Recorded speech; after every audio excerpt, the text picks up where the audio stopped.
Hello everyone, how are you all? Welcome back to my channel. So आज हम करेंगे directing. ठीक है, ये हमारे क्लास 12th का टॉपिक है।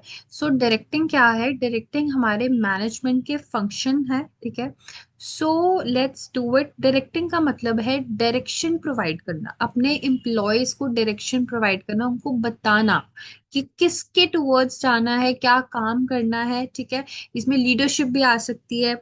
So let's get started. ठीक है, सो इंट्रोडक्शन में है कि जो डायरेक्टिंग है ये बहुत इंपॉर्टेंट फंक्शन ऑफ मैनेजमेंट है। It is one of the function. जैसे फर्स्ट फंक्शन हमारा प्लानिंग है, फिर ऑर्गेनाइजिंग है, फिर स्टाफिंग है, उसके बाद डायरेक्टिंग आता है। हम सब कुछ प्लान करते हैं, फिर अपने रिसोर्सेज को ऑर्गेनाइज करते हैं, उसके बाद हम लोगों को लेके आते हैं, ह्यूमन एलिमेंट आता है। ठीक है, कि कौन सा बंदा क्या काम करेगा, स्टाफिंग, रिक्रूटमेंट, सिलेक्शन फिर आता है।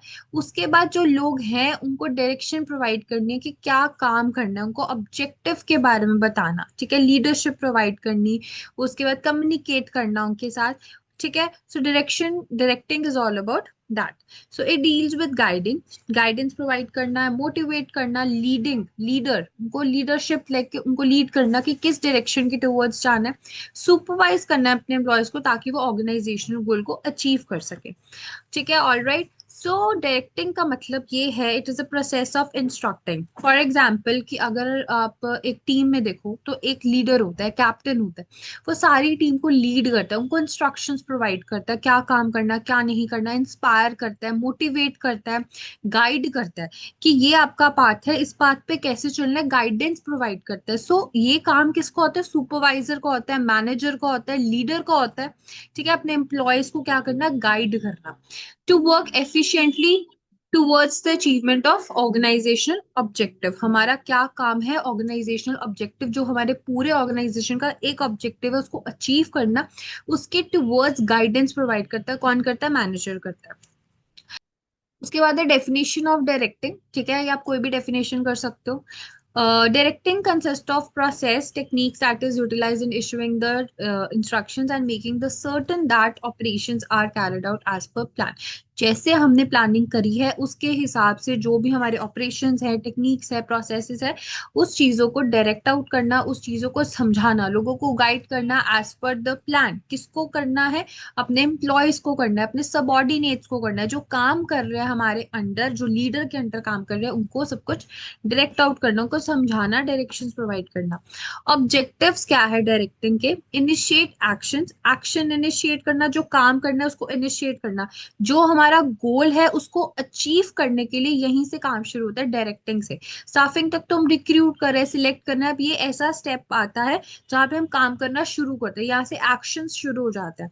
इंटीग्रेट द एफर्ट्स, जो सब लोगों के एफर्ट्स हैं, जो सारे एम्प्लॉयज के एफर्ट्स हैं, वो सारे मिल जाएंगे यहाँ पे, इंटीग्रेट हो जाएंगे, सबके एफर्ट्स काम आएंगे टुवर्ड्स द ऑर्गेनाइजेशनल गोल। सब काम करेंगे लेकिन जो उनके एफर्ट्स होंगे that should be towards the organizational goal.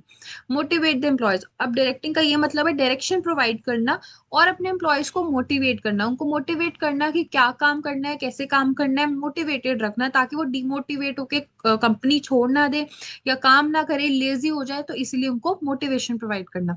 Maintain the discipline, ताकि कोई कॉन्फ्लिक्ट्स ना हो, कोई ऐसे लड़ाई झगड़ा ना करे, डिसिप्लिन रहेगा तो काम जल्दी जल्दी हो जाएगा, डिलेज नहीं आएंगे। ठीक है, अचीव द ऑर्गेनाइजेशनल गोल। अब डायरेक्टिंग है, इंस्ट्रक्शन है, गाइडेंस है, लीडिंग है, ये सारा कुछ इसलिए ताकि जो एम्प्लॉयज हैं वो ऑर्गेनाइजेशनल गोल गोल को अचीव करने के लिए काम करें, ना कि अपने पर्सनल पर्सनल गोल्स अचीव करें। All right, I hope you gate with the objectives. इसकी आप जो छोटी छोटी एक्सप्लेनेशन है जो मैंने आपको समझाया है उसके हिसाब से लिख सकते हो। ठीक है, फीचर्स आर वेरी इंपॉर्टेंट। तो फीचर्स है कॉन्टिन्यूस प्रोसेस, जितने भी हमने मैनेजमेंट के फंक्शंस करे हैं वो सारे कॉन्टिन्यूस प्रोसेस में आते हैं। बिकॉज देखो, अब मैनेजमेंट में आप प्लानिंग करते हो, ये नहीं कि अगर प्लानिंग से ऑर्गेनाइजिंग पे जाओगे तो प्लानिंग छोड़ दोगे, ऐसा नहीं होता। तो इसीलिए ये जो सारे हमारे फंक्शंस हम कर रहे हैं ना, ये सारे कॉन्टिन्यूस रहेंगे। ठीक है, ये सबका सेम ही रहता है, इनके जो फीचर्स है सेम रहता है। उसके बाद इनिशिएट एक्शन, ये एक ऐसा हमारा स्टेप है, ऐसा डायरेक्टिंग है, ऐसा स्टेप है, मैनेजमेंट का फंक्शन है जहाँ पे एक्शंस इनिशिएट हो जाते हैं। लीडिंग, इंस्ट्रक्शन प्रोवाइड करना, तभी तो एक्शन शुरू होगा जब मैं इंस्ट्रक्ट करूंगी, जो मैनेजर इंस्ट्रक्शंस प्रोवाइड करेगा, ये काम करना है, ये काम नहीं करना।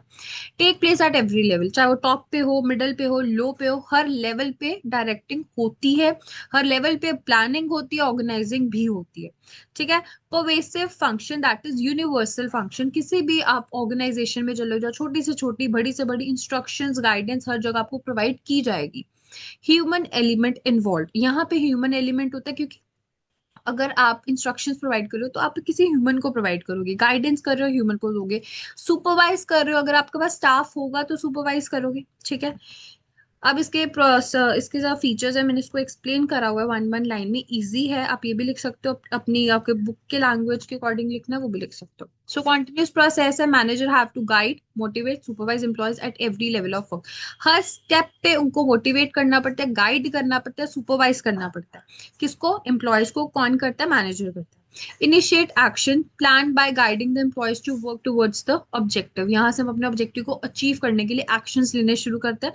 अगर डायरेक्शन नहीं होगा तो प्लान सिर्फ प्लान रह जाएगा। डायरेक्शन का मतलब है जो आपके प्लान पे लिखा है, जो आपके पेपर पे लिखा है, वो अपने एम्प्लॉयज को समझाना, उनको डायरेक्शन प्रोवाइड करनी, उनको गाइडेंस प्रोवाइड करनी, इंस्ट्रक्शंस प्रोवाइड करनी एम्प्लॉयज को कि ये काम हमने करना है एज पर प्लान। ठीक है। Take place at every level, middle, low level, हर लेवल पे ये काम होता है। जो मैनेजर है वो अपने सबॉर्डिनेट को, सबॉर्डिनेट मतलब एम्प्लॉयज जो उसके अंडर काम कर रहे हैं, उनको डायरेक्शन प्रोवाइड करते हैं, डायरेक्ट करते हैं, इंस्ट्रक्ट करते हैं। ठीक है। डायरेक्टिंग का आई होप आपको मतलब समझ आ गया होगा। डायरेक्शन प्रोवाइड करना कि कैसे, कौन से पाथ पे काम करना है, कैसे अपने ऑब्जेक्टिव को अचीव करना है, वो सब समझाते हैं। इंस्ट्रक्शंस प्रोवाइड करते हैं, गाइडेंस प्रोवाइड करते हैं अपने जो भी उनके सबॉर्डिनेट्स होते हैं, जो भी उसके एम्प्लॉयज होते हैं। ठीक है। ह्यूमन एलिमेंट, यहाँ पे हमें ह्यूमन बिहेवियर के साथ डील आउट करना पड़ता है। Focus on motivating and leading the employees to work willingly, ताकि वो विलिंगली काम करे, वो इरिटेट होके काम ना करे। अगर वो ज्यादातर इरिटेटेड रहेंगे तो क्या करेंगे? कंपनी छोड़ देंगे। तो हम ये नहीं चाहते कि ज्यादातर हमारा जो टर्नओवर्स होने शुरू हो जाए। वी वांट कि हमारा जो एम्प्लॉयज है वो रिटेन रहे कंपनी में, क्योंकि वो रिटेन नहीं रहेंगे तो कॉस्ट बढ़ जाएगी उनकी ट्रेनिंग की, डेवलपमेंट की। तो इसलिए भी वांट कि हमारा जो ह्यूमन एलिमेंट है वो रिटेन रहे ऑर्गेनाइजेशन में लंबे टाइम के लिए। उसके लिए उनको मोटिवेटेड रखना पड़ता है, उनको गाइडेंस प्रोवाइड करनी, इंस्ट्रक्शंस प्रोवाइड करनी, तो लीडर अच्छा होना चाहिए। ठीक है। उसके बाद हमारे एलिमेंट्स आते हैं डायरेक्टिंग के। अब ये सारे जो एलिमेंट्स हैं आपकी बुक में सारे एक्सप्लेन्ड नहीं है। ठीक है। अगर आप क्लास 12th के हो तो अगर तो आपको ये सारे एक्सप्लेन्ड है, तो क्योंकि मोटिवेशन अपने आप में बहुत बड़ा टॉपिक है, लीडरशिप भी और कम्युनिकेशन भी। I will make the another video on each of that. ठीक है। तो आप वहां से चेकआउट कर लेना। बाकी अगर if you in the class 12th you preparing for your boards, तो उसमें इतने ये बड़े बड़े टॉपिक्स नहीं है, कम्युनिकेशन का थोड़ा एलैबोरेटेड है। So I make the another video on that. Already उसकी वीडियो है, I will give the link in the description. बाकी लीडरशिप के स्टाइल्स वगैरह आई थिंक सो नहीं है। मोटिवेशन की भी बहुत सारी थ्योरीज है, वो भी नहीं है। ठीक है। Still you have any problem you can ask me in comment section. Alright. So elements कौन से डायरेक्टिंग के? सुपरवाइज करना, जो एक मैनेजर है वो अपने सारे एम्प्लॉयज को सुपरवाइज करता है, उनको मोटिवेट करता है, उनको मोटिवेशन प्रोवाइड करता है कि काम करना चाहिए, विलिंग, कि वो विलिंगली काम करते रहे, कंपनी को छोड़ के ना जाए। लीडरशिप, लीडरशिप के स्टाइल्स हैं आपकी बुक में, बहुत different different I think so styles है। ठीक है। So I posted a video on that. और कम्युनिकेशन, कम्युनिकेट करते रहना, कम्युनिकेशन जितना वो करेगा उनका ट्रस्ट बिल्ड होगा अपने मैनेजर पे, तो वो विलिंगली काम करेंगे।